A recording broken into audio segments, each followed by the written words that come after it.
वंदे मातरम। मैं 100 करोड़ हिंदुओं से एक प्रश्न पूछना चाहता हूं।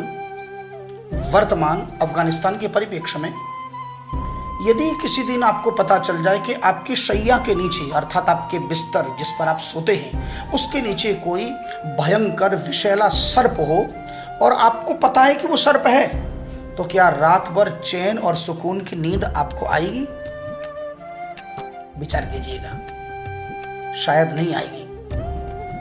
और हम सब 100 करोड़ हिंदू भी भारत में ऐसे ही विषैले सर्प और बम के ऊपर बैठे हैं। ये मैं अफगानिस्तान के परिप्रेक्ष्य में क्यों कह रहा हूं? आपको क्या लगता है ये जो काबुल की दुर्दशा और अफगानिस्तान की दुर्दशा है, इसके पीछे केवल अमेरिकन सैनिक का पलायन है? क्षमा कीजिएगा, केवल अमेरिका का पलायन नहीं है। इसके अगर जड़ में आप जाएंगे तो अफगानी सेना का अपने दीन के प्रति, अपने मजहब के प्रति जो उनका समर्पण है, उस समर्पण से ही अमेरिका उकता चुका है। अमेरिका को पता है कि हमारा काम हो चुका है। क्यों? क्योंकि उसामा मर गया, मुल्ला उमर समाप्त हो गया। अब इनके मरने के बाद हम केवल पैसा खर्च करें और हमारी पैसा लेकर, हमारी तनख्वाह लेकर, ये हमारे पक्ष में नहीं, ये अंतःकरण से अपने दीन के प्रति, अपने जमात के प्रति संकल्पित हैं। और यही कारण है कि उसका स्वार्थ सिद्ध हो गया। अमेरिका पलायन कर गया और अफगानी सेना ने समर्पण का भाव दिखाया अपने दीन के प्रति।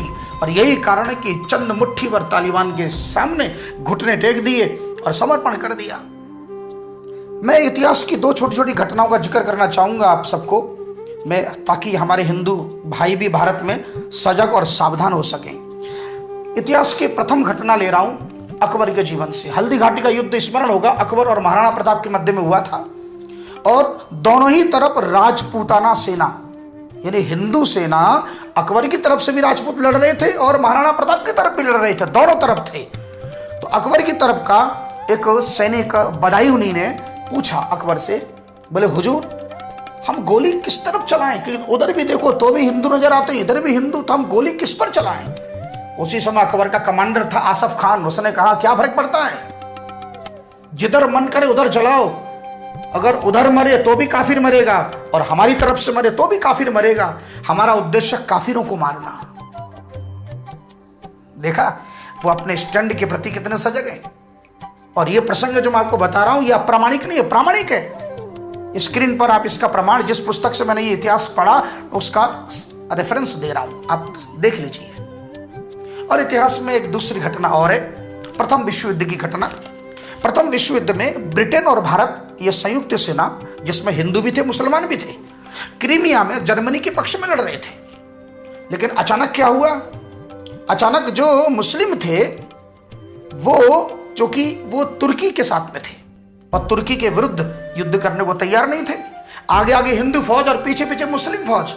तो जानते हैं क्या हुआ? अपनी ही सेना में, यानी जो ब्रिटेन और भारत के हिंदू सेना और मुस्लिम सेना जो एक ही पक्ष में थे, हिंदू सेना आगे और मुस्लिम सेना पीछे, और मुस्लिम सेना ने अपने ही हिंदू सेनाओं पर पीछे से अंधाधुंध गोलियां चला दी और लगभग हिंदू सैनिकों का सफाया कर दिया। और उसके बाद में फिर ब्रिटेन ने और भारत ने संयुक्त सेना में एक साथ दोनों को नहीं भिड़ने दिया, लड़ने भी नहीं दिया। ये इतिहास की 2 घटना, इसका जिक्र भी स्क्रीन पर आप देख सकते हैं, पुस्तक का नाम जहां से मैंने लिया। ये इतिहास की 2 घटनाओं से ये सबक है कि जो हिंदू मुस्लिम एकता का झुंझुना का राग लापते हैं, उन लोगों के लिए सबक है कि वो हिंदुओं को केवल एक काफिर मानते हैं जब तक उनका अवसर न आ जाए। इतिहास साक्षी है, जहां वो 40% हुए वहां दूसरों का जीना हराम कर देते हैं। इसलिए मैं भारत के हिंदुओं से निवेदन करना चाहता हूं, ये उनका पूरा काला इतिहास है। आप केवल 1-2 घटना नहीं, आप मोहम्मद गौरी और हमारे पृथ्वीराज चौहान के जीवन घटना को सुन लीजिए। मोहम्मद गौरी ने आक्रमण किया और पृथ्वीराज चौहान ने उनको पराजित किया, बंदी बनाया, पर तरस खाकर, दया खाकर, करुणा के वशीभूत होकर उनको छोड़ दिया। और उसने 2-3 वर्ष बाद शक्तिशाली होकर दोबारा लौटा और फिर शक्तिशाली होकर जब आया तो उसने पृथ्वीराज चौहान के संग जो दुर्दशा की, दोनों आंखें फोड़ दी। इतिहास में पृथ्वीराज चौहान के जो मित्र थे, जिनका नाम था चंद्रवरदाई, जो कवि भी थे, वो घटना तो आपको याद होगी जिसमें आंखें फोड़ने के बाद उस शब्द वेदी वाण चलाना जानते थे, और जब दरबार में ले जाकर उनसे पूछा कि हमने सुना कि भाई तुम बड़े बाण चलाना जानते हो, तो जरा अपना कुछ कारस्तानी दिखाओ। तो उस समय चंद्रवरदाई की वो 2 पंक्तियां तो बचपन में हम लोगों ने भी किताबों में पढ़ी, याद होगा कि 4 बांस 24 गज अंगुल अष्ट प्रमाण, ता ऊपर सुल्तान विराजे मत चूके चौहान। इतना सुनकर ही पृथ्वीराज चौहान ने इतना सुंदर शब्द वेदी बाण चलाया कि उस बाण से गौरी के प्राण पखेरु उड़ गए, और बाद में उसके सैनिकों ने पृथ्वीराज चौहान को गजनी में ले जाकर बड़ी बेरहमी से मारा। ये इतिहास की घटना हम सब जानते हैं। इसलिए किसी भी राष्ट्र के मूल में है धर्म। यदि आप धर्म से संगठित रहोगे तो आपका कोई बालवाका नहीं कर सकता। ये महंगाई का रोना, बेरोजगारी का रोना बाद में रो लेना। हिंदुस्तान में कुछ तथाकथित सेकुलरी ब्रांडेड लोग वर्तमान सरकार पर आक्षेप लगाते हैं।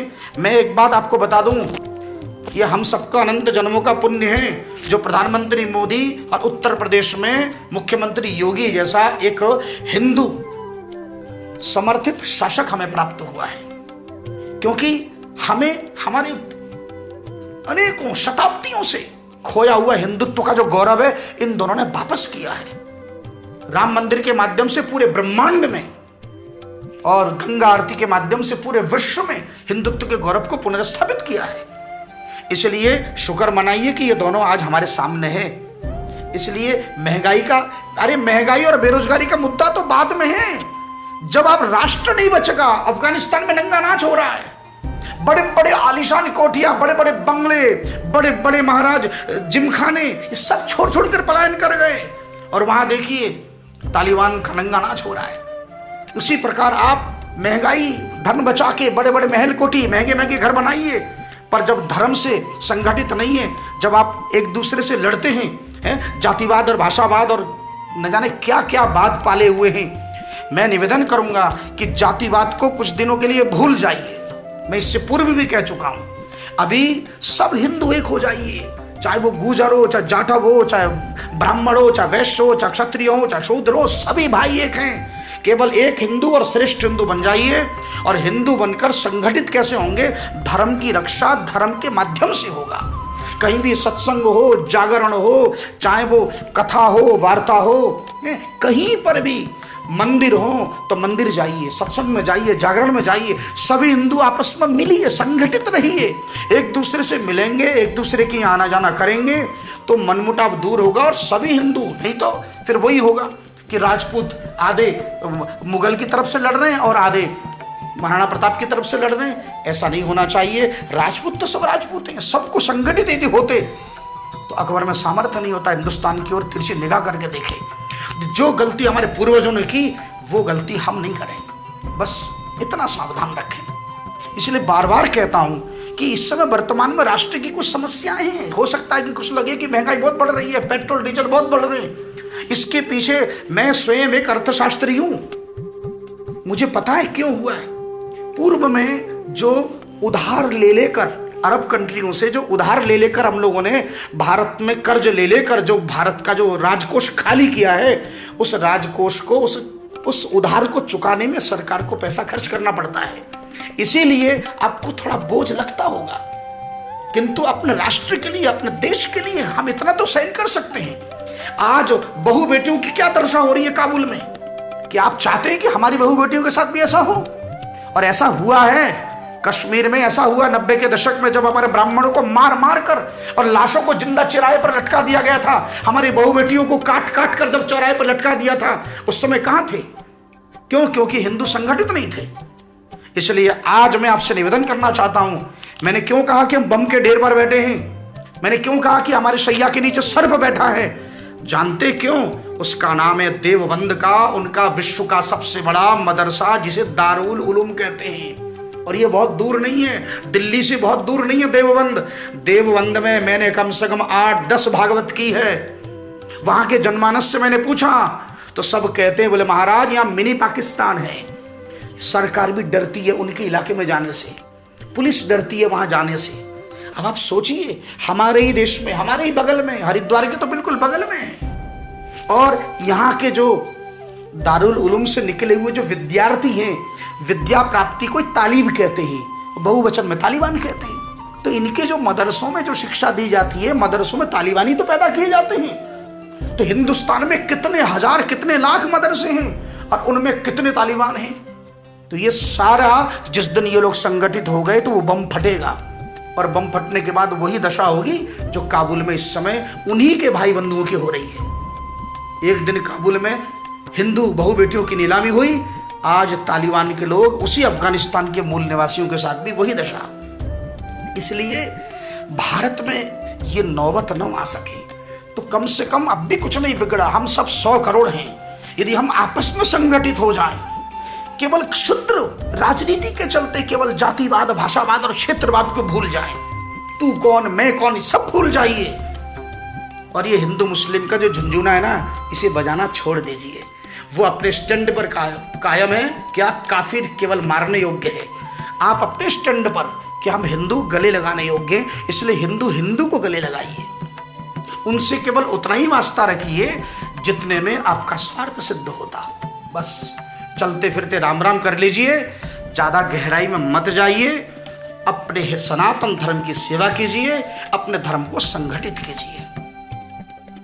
जय हिंद।